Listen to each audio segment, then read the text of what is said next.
Untitled Goose Game has got to be one of the best games that I've played this year, which is odd seeing as it was released all the way back in September of 2019, and it took the world by fucking storm for a good minute back then. Now, you may be asking why I waited an entire year before buying my copy, and the answer to that is that there was finally a physical release, as well as a new 2-player mode, and so now I've completed the game, and to be honest, the game's good. I was gonna make some dumb joke or say some obviously hyperbolic statement, but that'd just be a waste of time at this point. Goose Game is a rare experience, especially for me. To be entirely honest, I never played indie games before this year, but now after I stopped being a shit-faced snob, I've gotten to experience more and more great titles that stand alongside the $60 stuff. And Untitled Goose Game does its damnedest to stand alongside the big hitters on your want-to-play list, and it does this not with quantity, but with quality, which, to be fair, is a standard approach both for budget games and indie titles. Instead of making a huge epic, make a relatively small title that can be replayed over and over again.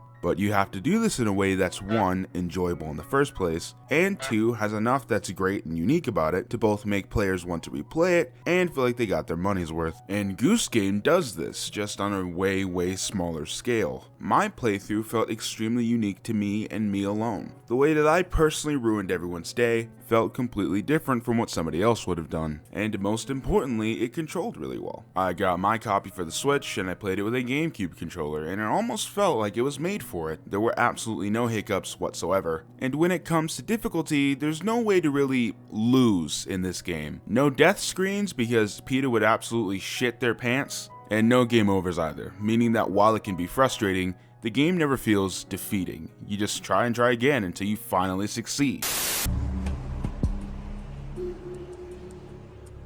Haha, you dumb bitch! I am the Goose King! Враг сзади по левому флангу!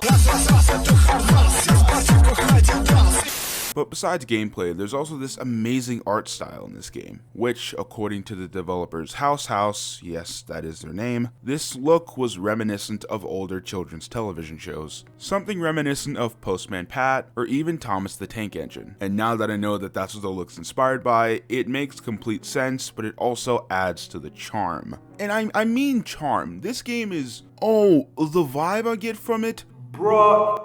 It passed the vibe check 10 times over. If Mario Sunshine and Persona 4 are quintessential summer video games, then Goose Game has got to be the new springtime video game. Except while everybody who's normal is cleaning their houses or going on spring break, I'm gonna be over here terrorizing the elderly. The simplistic look, as well as a classical dynamic soundtrack that changes depending on what's happening on screen, makes it feel as if I could sit this game in front of almost anybody and they could still enjoy what they're looking at. Speaking of which, that soundtrack is amazing. I see a lot of people relating it to some tracks from Breath of the Wild, and I can totally see that. If you enjoyed some of the more piano-heavy tracks from that OST, then you'll definitely enjoy this game's. But instead of the songs being original, like Zelda's, Goose Game's OST is made up of books from Claude Debussy's Preludes. I don't know how to say it in French, but they all still end up feeling significant and enjoyable. Book 1 is the perfect introduction to the Goose and his goals throughout the day, with each piece of music getting more and more bombastic as the difficulty begins to climb as well. One person to torture eventually becomes 3 in the middle of a plaza, and then there's the 2 neighbors who you eventually cause to hate each other, also the pub full of 6 people, and each piece of music just builds to the crescendo that is the finale, where you got this loud ass bell and you have to run past all the people you've tortured on your day throughout the town.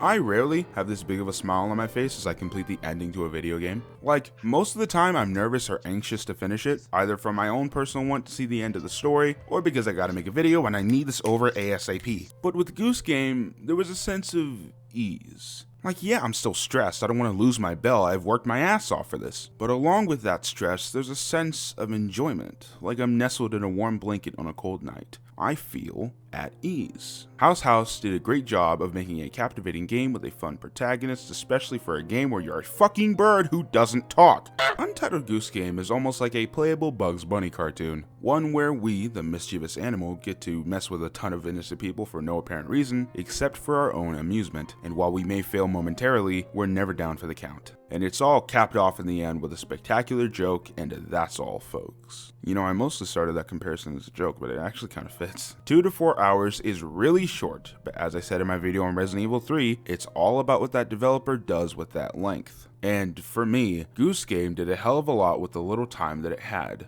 I honestly want to understand where people are coming from when they argue that this game should be less than $15, which is completely ridiculous. This is a polished video game with a ton of work behind it. Just because it looks simplistic, that doesn't necessarily correlate with its quality. If you take anything away from this video, then it damn well better be Untitled Goose Game is quality. May not be quantity like you want, but it's quality. Indie video games have taken me to a college lecture and beat out my outdated thought process, and Goose Game was the best professor I've had in a long time. It's got damn fine controls, a breezy pace, nice difficulty, as well as a great look with some top-notch sound design. And now, with the introduction of multiplayer, if you're still thinking of passing this game up without even giving it a try, then you're just missing out, man. Especially since we're getting an indie game released physically that wasn't done by Limited Run. What is this, 2015? I didn't know that still happened. Yeah, the release was actually done by I Am 8-Bit. Their stuff is oftentimes limited, as sad as that makes me, but there is no mention of that on their page for the Lovely Edition, or on Amazon where I got my standard edition. So as far as I know, it should be easy to get a copy, at least for right now. Just don't quote me on that. Plus, you get goodies.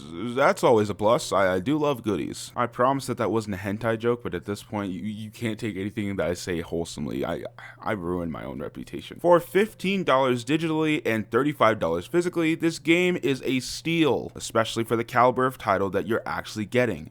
Buy it now. That's pretty much all I gotta say. Fucking buy Untitled Goose Game, you bitch. Like, subscribe, and all that jazz. I'll catch you guys next time. Later, kids. Have a goose night.